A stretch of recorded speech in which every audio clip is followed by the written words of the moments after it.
AV in your ears, that's Ambush Vid, giving you this audio visual down the most interesting street in the world. With my boy Steve, Fascination Street, you already know. Let's get it when you whip in the Fascination Street. What do you... I'm Charlotte Kirk, and you're listening to Fascination Street Podcast. Yeah, AV in your ears, that's Ambush Vid, giving you this audio visual down the most interesting street in the world. With my boy Steve, Fascination Street, you already know. Let's get it when you whip in the Fascination Street. What do you... Welcome back, Streetwalkers. This episode is a little unique. Never before have I had a guest who was anonymous. This time I do. This is Beyond B3. He is a street artist in the UK. I came across him somehow. I'm not even really sure how I came across him, but I reached out and asked him if he would be willing to talk about what he does, and he agreed. So I don't even know what this dude looks like. We did not have our cameras on. He is anonymous in every sense of the word. In this episode, we talk about why he decided to become a street artist, some of the processes of making the stencils and putting that art out into the world, and then we talk about some of his messaging.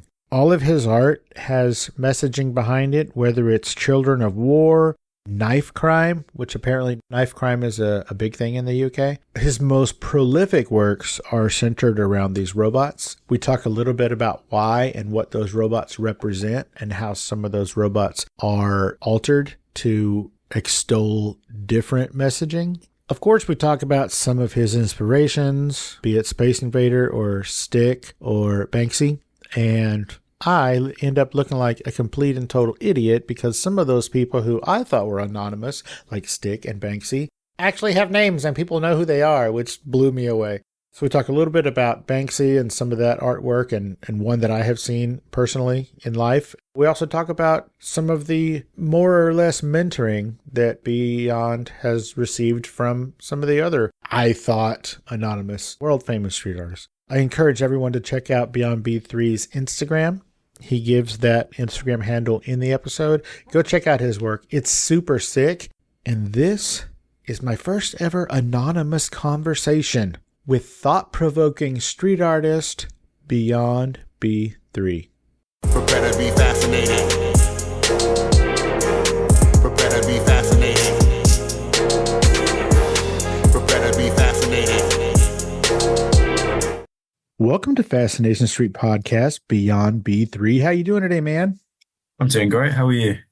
I am fantastic. Ladies and gentlemen, this is Beyond B3, and if you think that's a weird name, that's because it's his artist name. Beyond B3 is going to remain anonymous for reasons we will get to later. Beyond B3, what I like to do is I like to start from the beginning. It helps us understand how the guests got from where they were to where they are. So, I mean, if you don't mind, as much as you can, tell us where you were born and raised and where you grew up. You know, I was born and raised, I'm from the UK. Been doing street art for, I'd say, around 2.5 years now. Okay, cool. I wish that you could see me because right behind me is my logo, which you can probably see on your screen. I can't tell. Yeah, I can see your logo on your screen. So right behind me is a 3-foot by 3-foot canvas that was spray painted. Oh, no way. For me by a local street artist here to San Antonio. It's pretty sick. I'll have to, I don't know, send you a picture of it or something because I think you'll enjoy it. Totally. Yeah, and it's spray paint, and I don't think he used any stencils. I think it was all hand done. Yeah. I think so, but you'd be able to tell better than I would. Last night when I was going through some of your posts on Instagram, I think one of the people that I mentioned or added or whatever in the comments on one of your posts was the guy who did it, Colton Valentine. You might enjoy checking out some of his stuff. No idea what you're into. It might be art. It might not be. Oh, well, yeah. All things street art and expressive sort of art I'm always interested in. Okay, so you grew up in the UK, which... that could be Ireland, that could be Scotland, that could be London. I guess it doesn't really matter.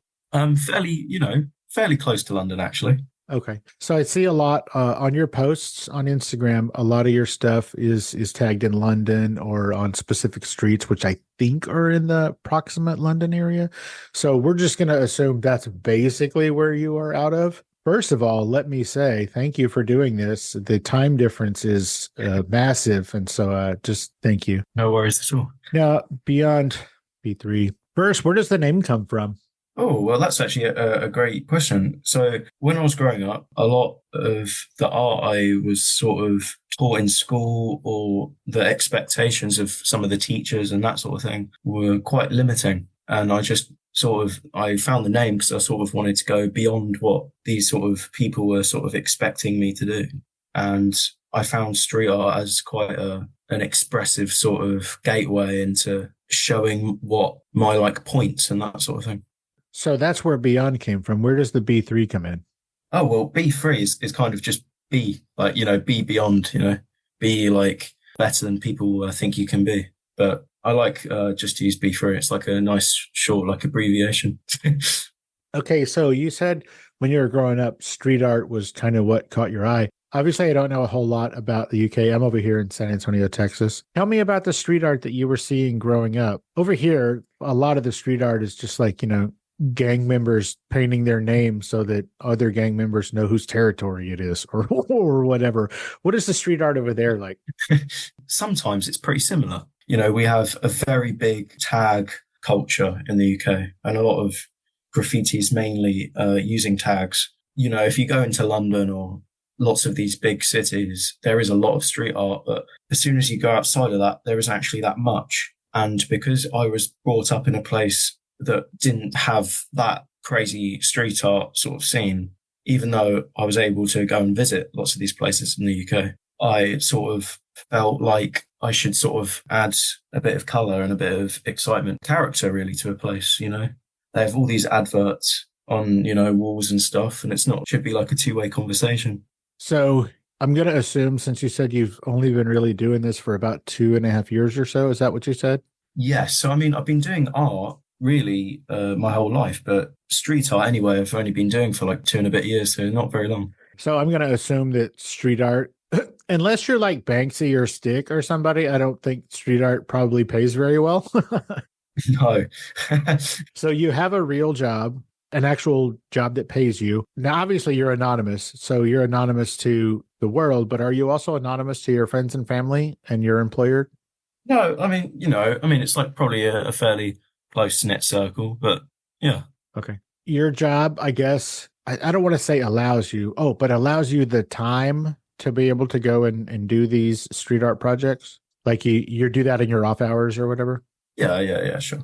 In fact, going out and painting doesn't really take much time, if I'm honest. It's actually making the stencils. A lot of people see Banksy's work, and especially in the early days, and they didn't really think much of it because they just thought it was a really quick form of painting, especially lots of people that do tags or, big murals would think that, but actually cutting out and crafting these stencils, some of them 3-4 layers, takes hours and hours.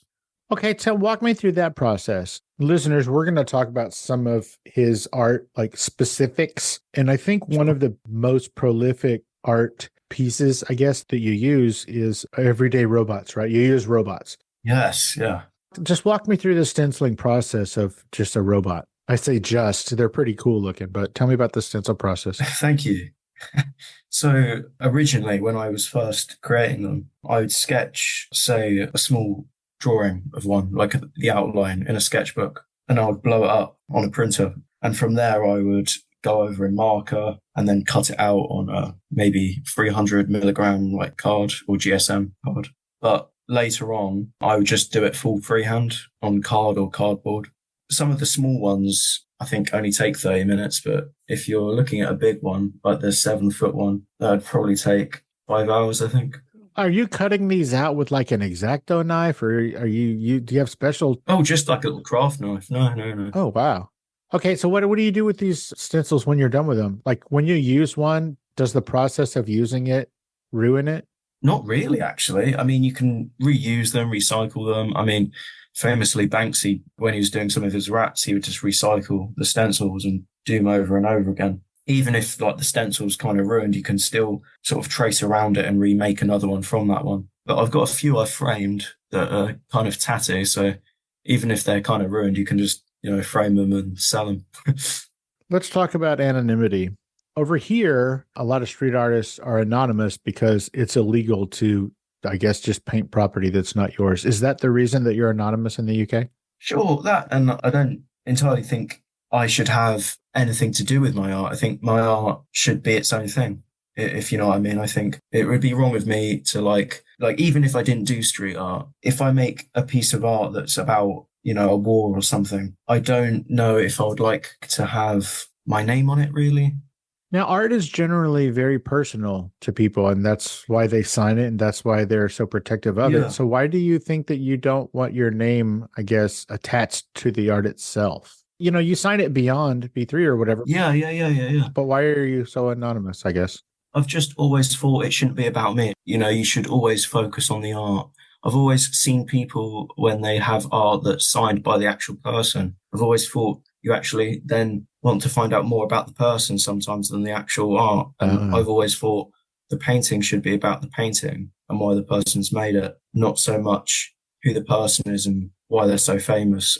I don't particularly want to be famous. I don't want any of that sort of thing. But I hope my art can touch people or can, make people think a certain way. That is a great answer. Thank you. Let's talk about some of the meaning behind your art. Would you say that your art the messaging is political? I guess a bit of everything, actually. I mean, if you look at the robots, I actually originally created the robots because I just hate technology. I would see people on their phones. They would literally be just consumed by it, and it would just be changing people's behavior. And that really started the reason for me to go and painting them on walls.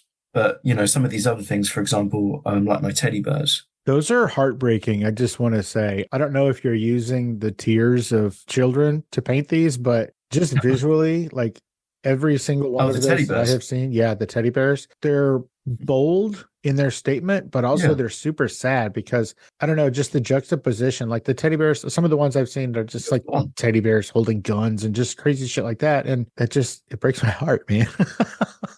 Well, I think you've hit the nail on the head. Teddy bears are such a childlike toy, and they're obviously very associated with children. So if you have the juxtaposition of a teddy bear with, an AK-47 or something, or a teddy bear with a knife on top of a car, just hitting the car, I think it creates a discussion and a conversation about a certain topic or something in a better way, because you have this very outlandish picture that people instantly sort of can look at and just be like, what's going on here? So I guess while it's not overtly political in the way that we say everything is politicized now, I guess we can go with that, right? Yeah, totally. So war and crime and child soldiers and things like that. But also, like you said, with the robots specifically, it's sort of a wake up anti-technology, like get your face out of your phone and look around, that kind of a thing. Yeah, I've always wanted to make art that has a voice for people that don't necessarily have one. I think children really don't have a voice, really. So if I can make art on that, I think that's a good thing in of itself. Hey, Streetwalkers, here's a word from our sponsors.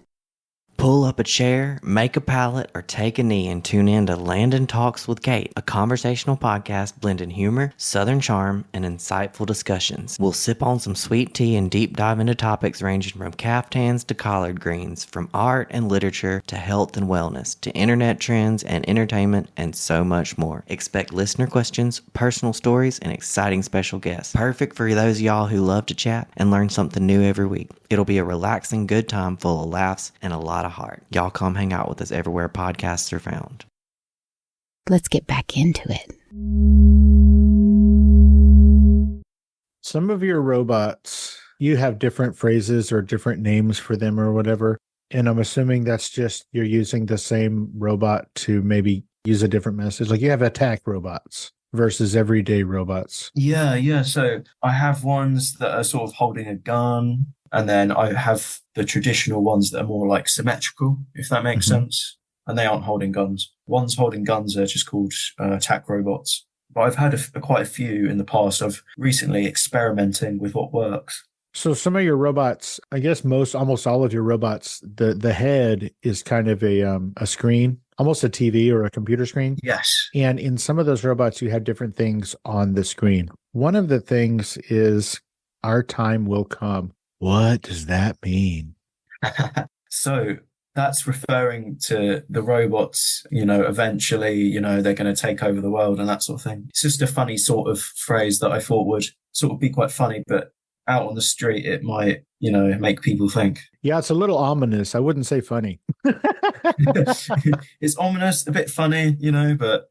And also some of the hashtags you use, like you use a hashtag, there is always hope. Why that hashtag? Yeah. What messaging are you trying to get across with there's always hope? I think even though technology's come so far and there's a lot of bad that's come of it, I think there can always be a solution. With the robots especially, I'm showing something that, I'm worried about, but also I'm hopeful that something good can happen eventually.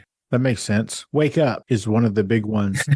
Yeah. I wish people could wake up and see, what they're doing. Get out of your phone. Back to that, right? Like wake up and look at the world. Yeah. Get off the TV, get off your phone. Hypnosis. That's one of the few that have some color. Most of your stuff is black and white or monochromatic. And hypnosis is one of the few that actually uses color as well. Yes. Tell me about the hypnosis. Well, I would like to actually talk about only using black and white really quickly first. Oh, please. Using black and white, I've always thought pushes a message across really easily and fast. And I've always thought if you add lots of color to a picture, it can kind of take away from people digesting it. And especially if it's out on the street, people might not get the meaning as easy as if you just did something black and white. But talking about the hypnosis robots. Hold on, I'm going to interrupt you. Oh, of course. So black and white with regard to messaging versus kind of getting lost in the color and the glamour of things. This is just a speculation on my part, but maybe that's why newspapers are in black and white, but like the cartoons or the comic strip section is in color. Maybe right. I mean, so the black and white of the news is like, hey, pay attention to this. And then the color of the cartoons or the comic strips is just like, hey, check out all, there's so much to look at.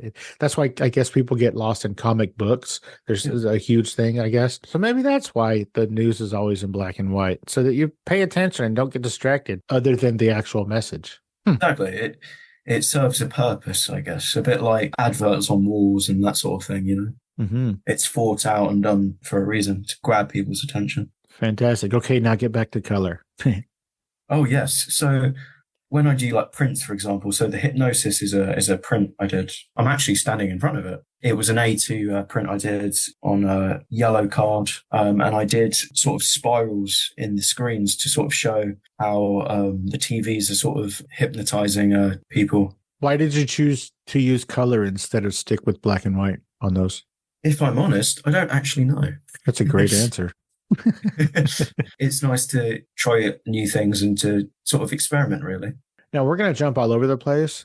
Sure. Because, throughout this, I'm going to have questions that probably revert back chronologically. So I guess the reason I'm bringing that up is because I got to know, like you said, you've been doing art for a number of years, but you didn't start doing street art until roughly 2.5 years ago. What made you decide to venture out into the street? That's a great question. Well, in the last few years, I've seen a great deal of things happen from the news or personal things. And I saw a lot of people either not having a voice or even myself for a large portion of my life. I felt like I wasn't heard, especially with my art. And I thought the only logical solution to that would be to sort of go out there and, write something on a wall. When you're doing these projects outside, like on a wall or whatever, now a lot of the times it looks like you're doing this on some sort of a panel or a board or something, and you're kind of placing them places. But there's a lot of them that are actual like spray paint on walls and buildings and bridges and stuff. Yes. When you're doing that, are you afraid that you're going to get caught? Like, are you constantly looking over your shoulder? Are you in like super hustle mode so you don't get in trouble? I mean, luckily with the kind of thing I do, it doesn't really take very long. But, obviously... Depends where you do it. I mean, some places they would frown upon it, but in other places, I don't think they mind really. Interesting. Have you ever been caught in the act by a policeman or a bobby or whatever y'all call them? No. And do you have somebody that helps you? It looks like there's somebody maybe taking pictures sometimes. Do you have an assistant or just a helper, or is it just a friend? Sometimes I've had my mate that's a photographer come and help me. Oh, nice. So what kind of art were you doing before you ventured out into the street? Like, what was the medium? Oh, similar. I was doing robots all the way back in 2021. but they weren't stencils or anything, and they were sort of sketches in my sketchbook. I had all the ideas, but I just didn't necessarily know how to implement them into like a proper art piece. And I think that actually takes quite a long time. But what I will say is, I think all that you need to sort of have are ideas. I think a lot of people come into art and they're really talented in the way of painting, but they don't necessarily have the ideas. That makes sense. It's like the musicians who are really talented, but they don't really have anything to say.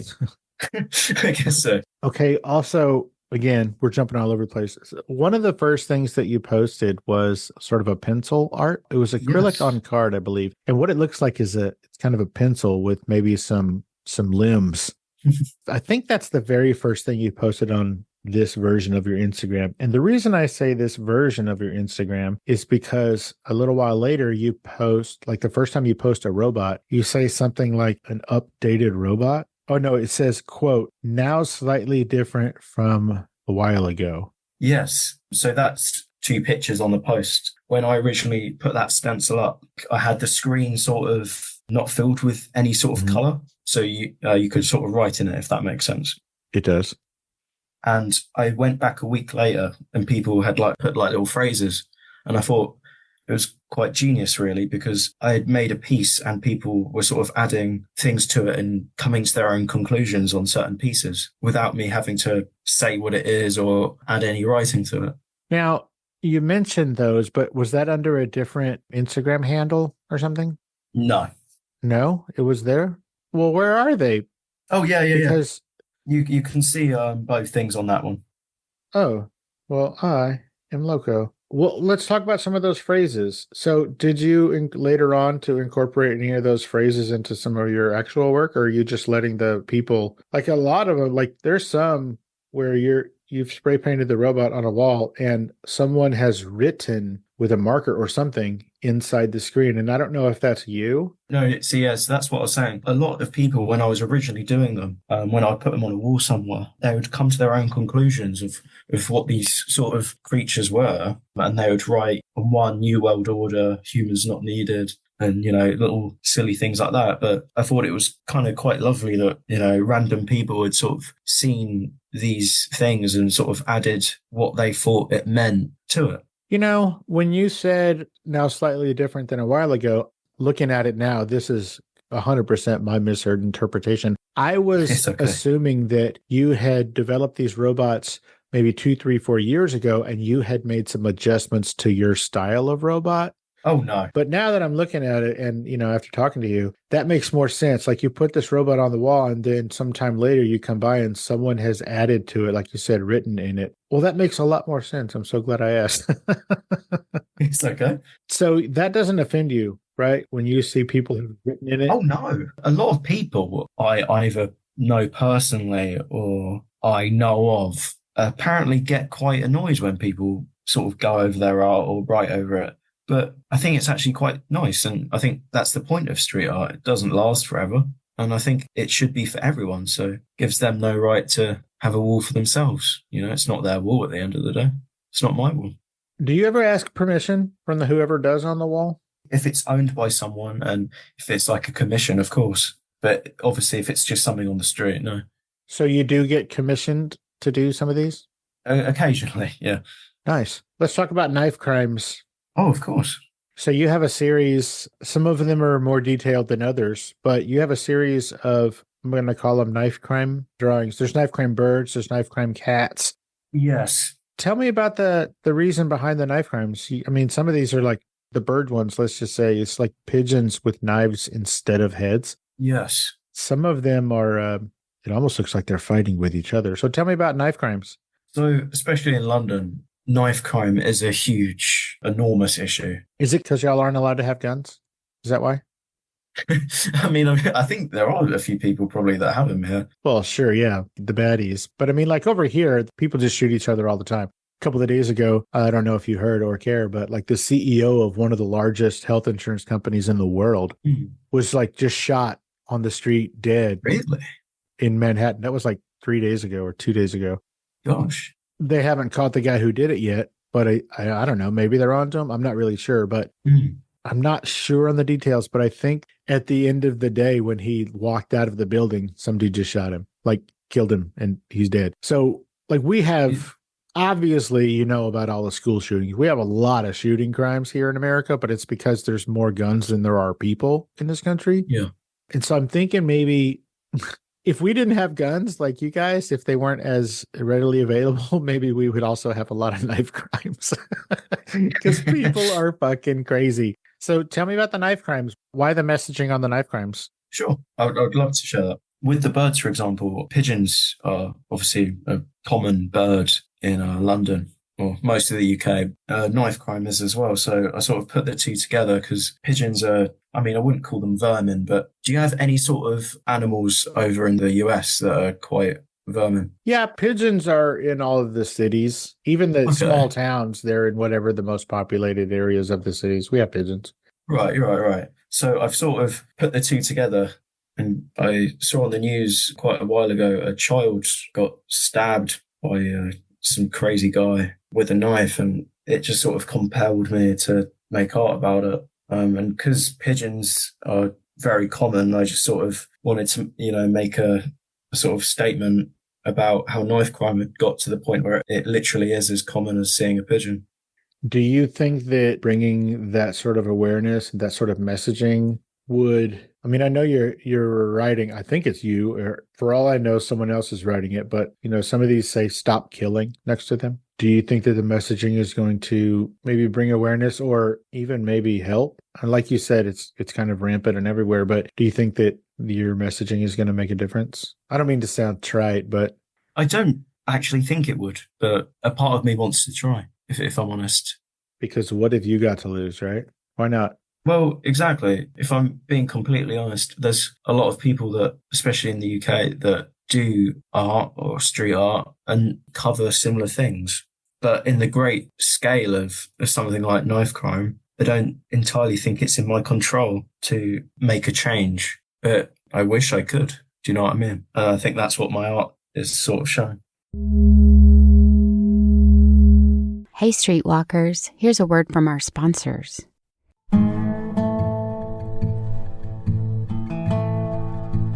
Karen Silkwood had a purpose. She was headed to a crucial meeting that would blow the whistle on the billion-dollar nuclear corporation she worked for. Instead, she died in a concrete culvert on a dark, desolate stretch of highway just outside of Crescent, Oklahoma. To discredit her, authorities and the institution Karen sought to expose called her nothing more than an emotionally disturbed and sexually promiscuous drug abuser. But in her death, she became a martyr for feminism, environmentalism, and pro-labor movements. From the creators of Gone Cold, Texas True Crime comes Silkwood, a story that remains one of the most explosive conspiracies in 20th century America and became the inspiration for a critically acclaimed movie. Silkwood dives deep into 28-year-old whistleblower Karen Silkwood, her relentless fight for truth, and the chilling events that followed. Betrayal, danger, and a mysterious unsolved death that still haunts the nation 5 decades later. Seeking justice, Karen went up against a corporate Goliath and paid the ultimate price. With no known witnesses, what happened to Karen Silkwood on that cold November night? Was it an accident? Was she silenced for knowing too much? Or something far more sinister? In a world where profits are placed above safety, Silkwood takes you inside a gripping true tale of corporate greed, government cover-ups, and the deadly secrets inside a nuclear industry titan. Don't miss this eye-opening journey into one of the most powerful stories of our time. Find Silkwood on your favorite podcast platform and hit that subscribe button now. Some secrets are too dangerous to stay hidden.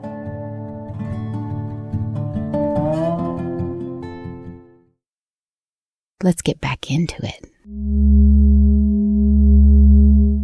So one of the things that I got to know is why you? A lot of people, they'll have an idea, but maybe they lack the confidence to actually go out there and do something themselves. I don't know about in your country, but in this country, there's a lot of quit in people. There's a lot of give up. Why you? Why did you think that you were the one to go out and make these statements and put this art out there for people? Why you?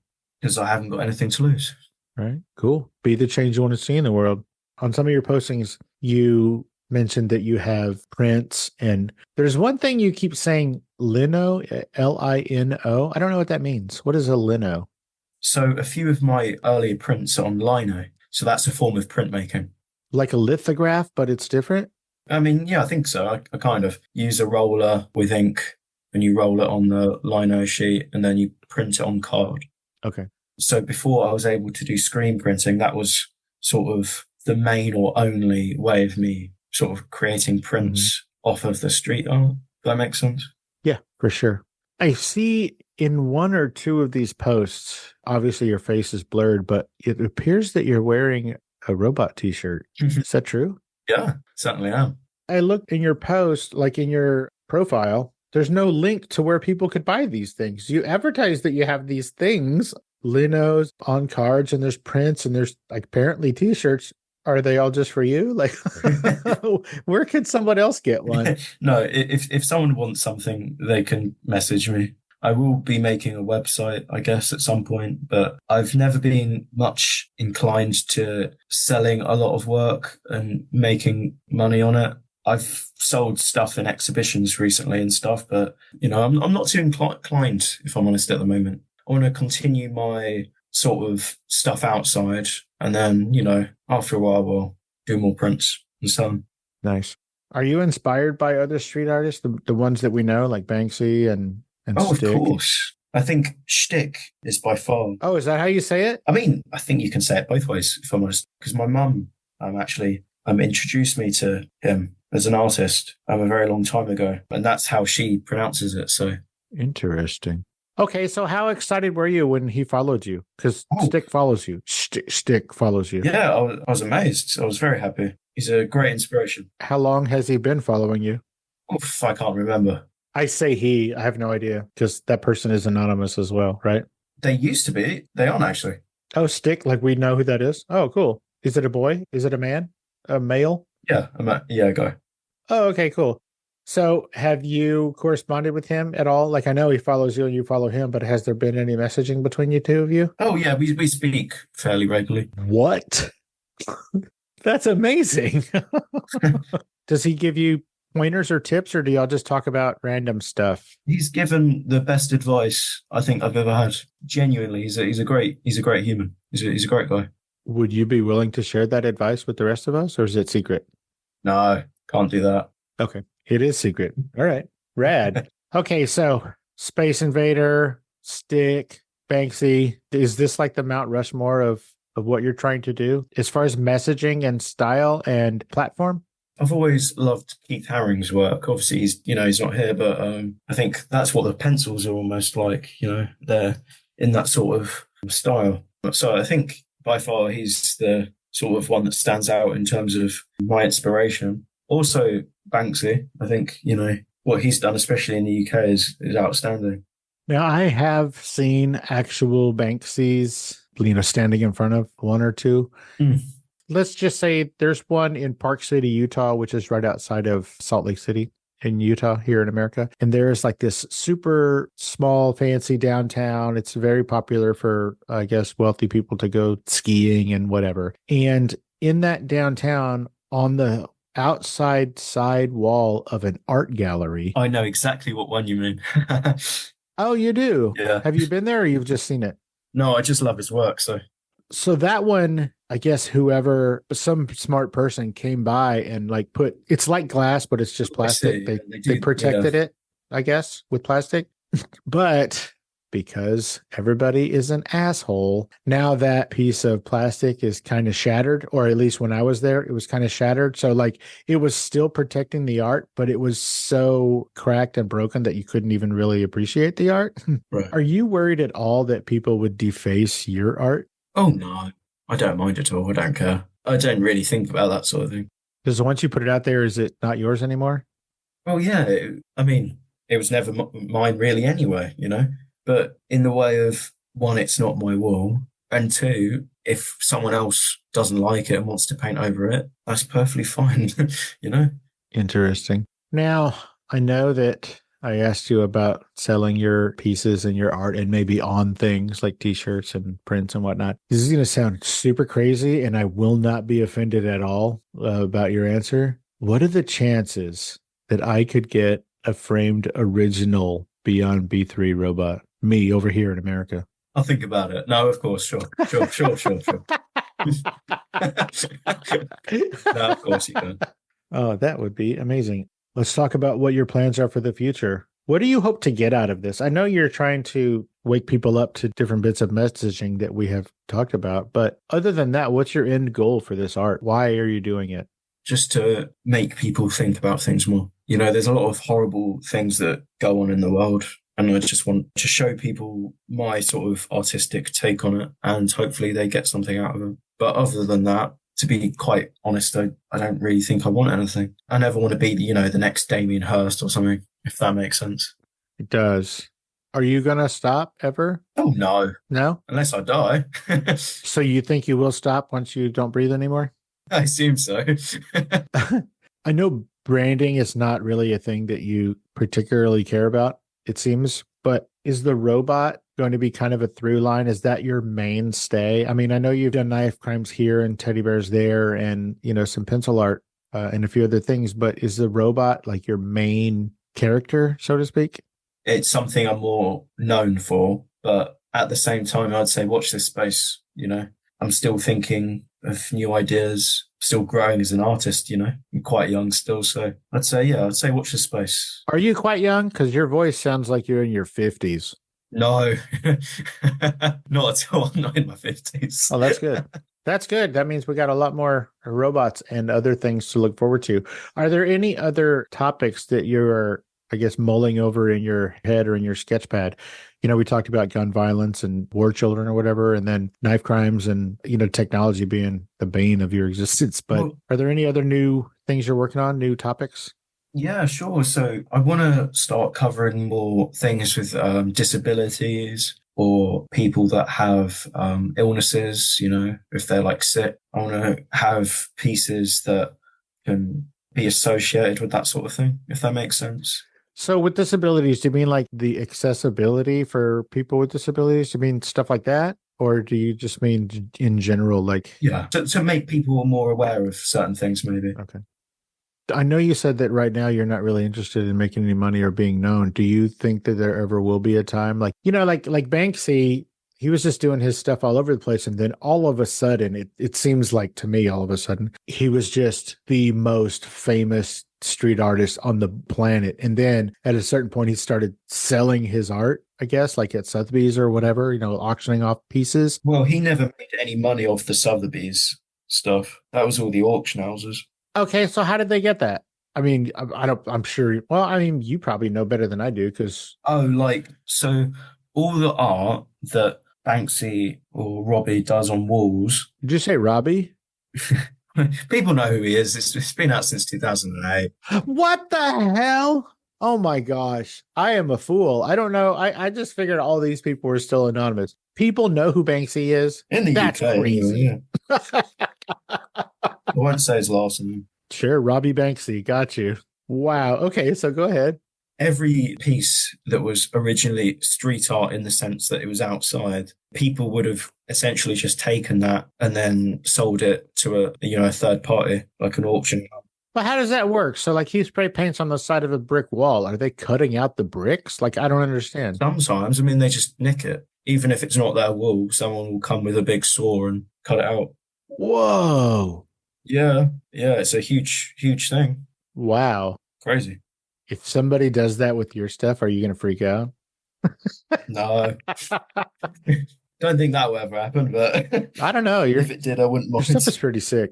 I could see that happening. I could see me flying over there with a chainsaw or whatever. I know I've talked a lot about, your Instagram posts. Will you tell everybody where they can find you on social media? Sure. So, I'm on Instagram. It's B3_beyond. Is Instagram the only platform you're on? Sadly, but, I'm working on a website, so I'd say stay tuned. Oh, so you're working on a website. So do you have any plans to, be on like Twitter or Blue Sky or any of these other things? Or are you just going to stick with Instagram? No, Instagram's good. Well, I I tell you from experience, the fewer social media things you're on, the easier your life is. Oh my gosh. Tell me about it. I mean, just as far as, branding and getting your stuff out there, that's a lot to keep up with. Much less all of the nonsense and ridiculousness that you'll come across if you're participating. I agree. Well, Beyond, is there anything we didn't talk about or I didn't ask you about that you specifically wanted to talk about? I know this is, I think, your first podcast. It is my first. Oh, well, thank you for agreeing to do this. Is there anything that you wanted to share specifically that maybe I didn't bring up? I think you brilliantly covered actually everything. Oh my gosh, you flatter me. If you could see me right now, you would see that I am blushing. Flattered. Well, I do have your email address because I am cool, and I am going to shoot you an email and talk a little bit further about how I might acquire an original B3. But in the meantime, Beyond B3, thank you so much for taking the time out of your busy day and your hectic street art to make the world a better place schedule to hang out and let us get to know you a little bit better, man. I really appreciate it.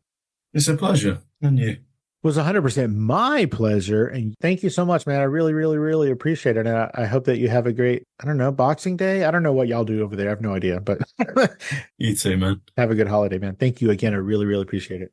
Thank you. Bye-bye. Bye-bye.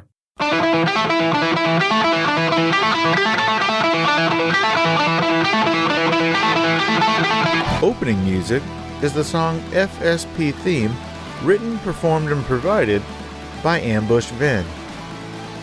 Closing music is from the song Say My Name off the 2021 album Underdog Anthems, used with permission from Jax Hollow.